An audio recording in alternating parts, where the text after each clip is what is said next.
আসসালামু আলাইকুম ওয়া রাহমাতুল্লাহি ওয়া বারাকাতুহু। সম্মানিত অভিভাবক, মিরপুর 15 এ অবস্থিত দারুল ইনসান মাদ্রাসা মিরপুর এ আপনাকে স্বাগতম। আপনার সন্তানের শিক্ষা দীক্ষার জন্য এটি একটি যুগোপযোগী প্রতিষ্ঠান।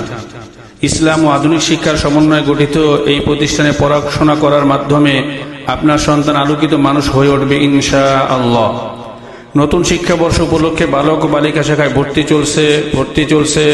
চলছে। আমাদের রয়েছে আবাসিক, অনাবাসিক ও ডে কেয়ার সুবিধা। আমাদের বিভাগসমূহ: ইসলামিক কিন্ডারগার্টেন, আদর্শ নুরানি বিভাগ, জেনারেল শিক্ষা সহ মানসম্পন্ন নাজরা বিভাগ, জেনারেল শিক্ষা সহ মানসম্পন্ন হিফজুল কোরআন বিভাগ এবং বালিকাদের জন্য রয়েছে নাহবি জামাত পর্যন্ত কিতাব বিভাগ। সকল বিভাগে ভর্তি চলছে। আপনি যদি আপনার সন্তানকে আধুনিক শিক্ষার পাশাপাশি ইসলামী শিক্ষা আলোকিত করতে চান এবং কোরআনে হাফেজ বানানোর স্বপ্ন দেখে থাকেন, তাহলে আপনার সেই স্বপ্ন বাস্তবায়নের